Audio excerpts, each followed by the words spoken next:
ရှင်မေးစေအားလုံးမင်္ဂလာပါညာကျွန်တော်ဒီတစ်ပတ်နှစ်ဖြတ်ဆိုင်ပြီနှစ်ဖြတ်ဆိုင်လေးခဏပြပေးပါမယ်တွေ့တာမြင်တာလေးကိုမျှဝေပေးပါမယ်ကျွန်တော်တင်အတိုင်းကျွန်တော်ဟာလေးတွေအားပေးခြင်းနဲ့ဆိုလို့ရှိရင်ဒီခေါင်းလောင်းလေးနှိပ်ပြီး subscriber လေးလည်းနှိပ်ထားခဲ့ကြပါညာ like လေးအသေးလေး share လေးလည်းလုပ်ပေးကြပါဦးကျွန်တော်ပြမယ်ဒီ site ပေါ့453 336 246 ပရိသတ်နဲ့553 2ပရိ336 2ပရိ246 2ပရိပေါ့အဲ့ဒီပုံစံဒီကလနာမှာဒီလိုဇောင်းတက်တာဆိုတော့နှစ်ခုပဲရှိတာပေါ့အဲ့ဒါနောက်တစ်ခုကပဲမှလဲဆိုတော့2006ခုနှစ်ထဲမှာ813 911 633 12ဆိုပြီးဇောင်းတက်ထား12ပေါ့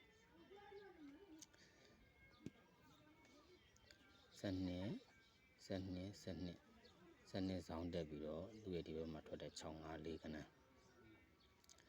အဲ့ဒီခဏကိုကျွန်တော်ပြမယ်654သူမထွက်ခင်မှာသူကဘာလဲဆိုတော့12အဲ့လို12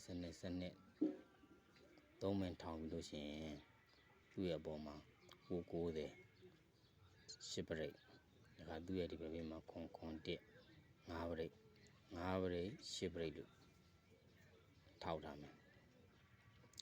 5ပရိတ်10ပရိတ်လို့လည်းထောက်မယ်ပြီးရင်သူကဒီကနန်းဘယ်လာလဲဆိုတော့သူဒီအပေါ်မှာအဲ့2006ခုနှစ်ထဲမှာဒီ2006ခုနှစ်ထဲမှာသူကထွက်မဲ့ကနန်း3ခွက်ရှိတယ်99ဆိုတဲ့ကနန်းရယ်3939ဆိုတဲ့ကနန်းရယ်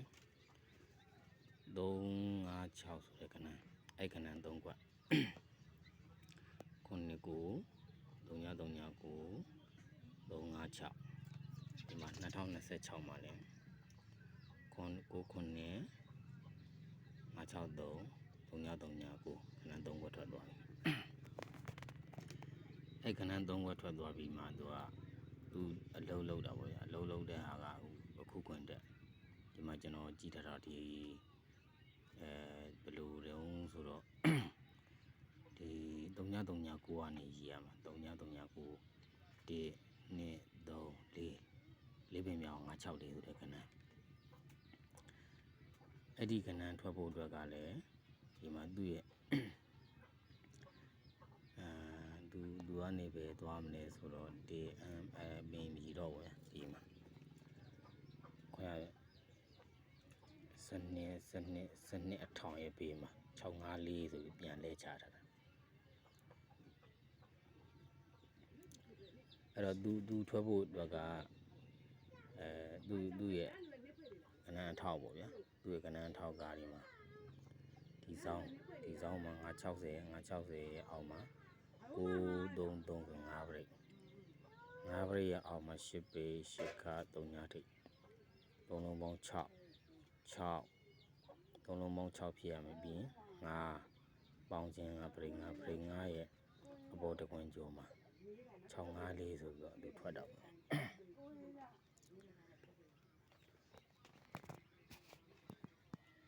ီမှာလဲ3939နေကြီးမှာဆိုတော့1 2 3 4 38ခွန်ဆိုတဲ့ကနန်း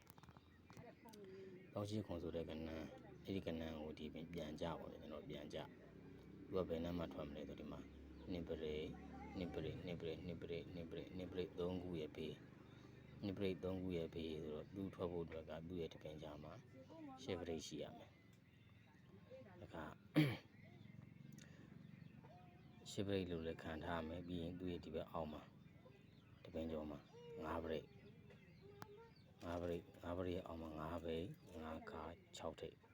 3လုံးပေါင်းရင်6ပရိက5အဲ့ဒါခံပြီးမှသူ့ရဲ့ဒီဘက်ဖေးမှာထွက်မှာပေါ့ဒီ38ခွန်တော့ကျွန်တော်ပြန်ကြပေါ့သူကပြန်ကြဆိုတော့ဒီမှာထွက်တော့654ထွက်တော့654ထွက်ဖို့က654က15ပရိ5ပရိမဟုတ်ဘူးလား5ပရိမနေဘူး5ပရိဆိုတော့သူ ဒီ990ဒီပဲပေးမှာ9ပရိတ်လို့ခံရတာ9ပရိတ်ဒါကအဲ့ဒီ9ပရိတ်ကဒီ9ပရိတ်ကိုလှမ်းပေါက်တယ်ဒီ3339ရဲ့ဒီနှစ်3 4ပင်မြောက်မှာလည်း9ပရိတ်ဖြစ်ရအဲ့ဒီ9ပရိတ်ကဏ္ဍကဒီမှာပြန်ရွှေ့တာပေါ့ဒီမှာလည်းသူဒီကဏ္ဍထွက်ဖို့အတွက်ကဒီဘက်မှာ1 2 3စောင်းမယ်ဒီမှာ10ပရိတ်ရှိတယ်ဒီ10ပရိတ်ကဒီ10ပရိတ်ကိုလှမ်းပေါက်သူ10ပရိတ်ကိုလှမ်းပေါက်ဖို့အတွက်က3339အောက်ရဲ့4ပင်မြောက်10ပရိတ်ဖြစ်ရမယ်3339ရဲ့အောက်မှာ4ပင်မြောက်10ပရိတ်ဖြစ်ရမှာဆိုတော့1 2 3 4 38ခုဆိုတဲ့ကဏ္ဍကလည်း10ပရိတ်အဲ့ဒီ10ပရိတ်ကဒီကို10ပရိတ်လို့ကြပြရမှာပေါ့38ခုဆိုတဲ့ကဏ္ဍပြန်ကြပေါ့အဲ့တော့အဲ့ဒါကအဲ့ဒီကဏ္ဍဆိုင်ပေါ့သူအဲ့ဒီထဲမှာလုံးတာကကဏ္ဍ3ခွက်ထွက်တယ်ဗျ3ခွက်ထွက်တော့ဘယ်လိုထွက်လဲဆိုတော့သူကနောက်တစ်မျိုးကဒီမှာဒီခုံတစ်ဆိုတဲ့ကဏ္ဍဒီခုံတစ်ဆိုတဲ့ကဏ္ဍကအဲ့ဒီနေ့ထဲမှာသူပြန်ထွက်တာ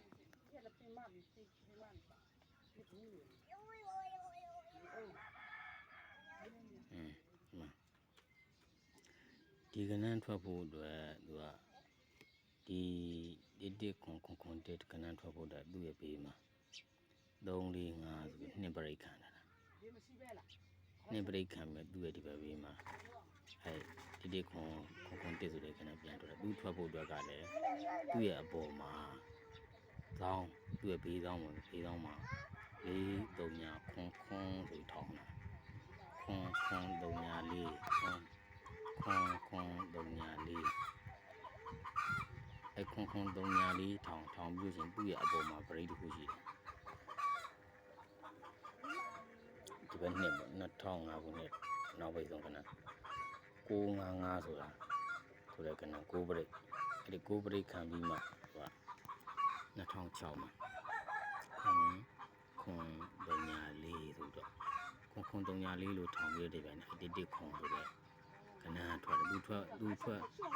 ထွက်တာလည်းအဲ့အထောင်ရအောင်သူ့ရဲ့ဒီဘက်ဘေးမှာလည်း2ပရိတ်အဲ့လိုခံပြီးမှခွန်1ဆိုတဲ့ဒီခွန်1ဆိုတဲ့ကဏ္ဍကဒီမှာတစ်ခွန်လို့ပြန်ထွက်တာတခါဒီဘက်နှစ်ထဲမှာလည်းဒီမှာဒီကိုစနစ်ပြီးဒီ930ဆိုတဲ့ကဏ္ဍဒီ930ဆိုတဲ့ကဏ္ဍထွက်ဖို့အတွက်ကသူကဒီမှာလဲခွန်304ထောင်းပြန်ခွန်304လို့ထောင်းပြီးသူ့ရဲ့အပေါ်ကပရိတ်ကလည်း6 1 2ဆိုတော့ပရိတ်က9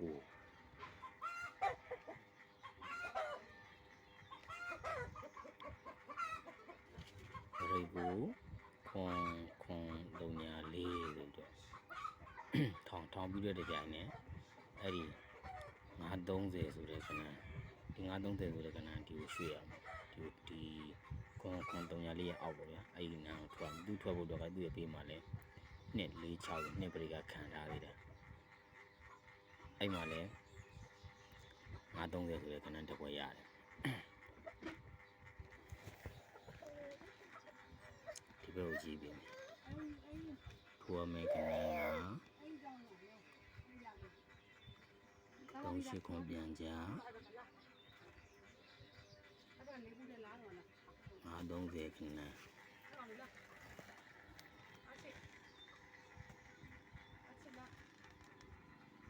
ောက်ထပ်တစ်ခွက်ကဘယ်လိုလာလဲဆိုတော့သူကအဲ့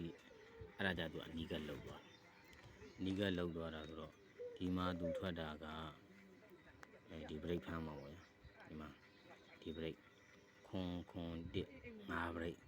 ဒီမှာလည်း5ပရိတ်ထွက်တာ哦ခွန်1 5ပရိတ်ဒီကနေပြီးဒီတူရည်လဲ1 2 3 4ပင်မြောက်မှာ5ပရိတ်ထွက်တာ5ပရိတ်အဲ့ဒီမှာ6 5 4လို့ပြောတာ5ပရိတ်ထွက်တယ် အဲ့ဒီငါးပရိတ်ကဘယ်ကနေလာလဲဆိုတော့သူ့ရဲ့ဒီဘက်ဘေးမှာပဲသူ့ရဲ့ဒီဘက်ဘေးတပင်ကျုံမှာပဲဒီဘက်သူ့ရဲ့ဒီဘက်ဘေးမှာပဲ9ထိပ်6ထိပ်4ထိပ်6 5 4တခါသူ့ရဲ့တခါ6ထိပ်4ထိပ်5ထိပ်5 4 6ဆို6 5 4 5 4 6ဆိုပြန်ခွေတာအဲ့ခဏအဲ့ဒီအခွေကဒီတိုင်းထွက်သလား6 5 4လို့ထွက်တာလားဆိုလို့ရှိရင်ကျွန်တော်တို့အဲ့ဒီဟာဖြစ်နိုင်မယ်လို့တော့ထင်တယ်5 6 4 6 4 5 5 4 6 4 6 5ဆိုပြီးသူကပြန်ခွေရတာဖြစ်တာအဲ့အခွေကနေပြီးတော့လှုပ်တာလို့ပဲထင်တယ်6 5 4ဆိုရင်အဲ့မှာဒီဘက်မှာ5 break ဒီမှာလဲ5 break ဒီ5 break ကဒီ5 break ကိုလှမ်းပေါက်တယ်6 5 4တခါဒီဘက်နဲ့ဒီဘက်နဲ့ခုခွင့်ကြတော့လဲဒီမှာ10 break 5 30ဆိုတဲ့10 break က1 2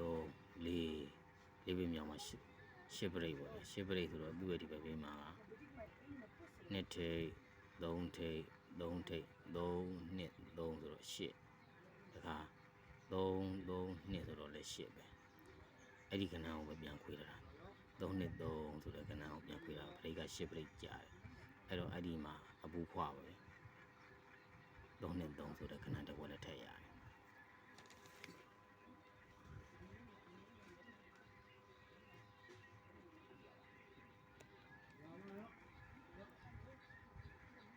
ကလနာဆိုင်ပေါ့ဗျာဒီကဏ္ဍ3ခွဲမိမိကြိုက်တယ်မိမိကြိုက်ကဏ္ဍနဲ့တူတယ်ဆိုရင်တော့ထိုးပါမိမိကြိုက်တယ်ဆိုရင်တော့ထိုးပါဗျာကျွန်တော်တွေ့တာမြင်တာလေးတွေကိုမျှဝေတာပါလို့ကျွန်တော်ရဲ့ channel ကိုလည်း subscribe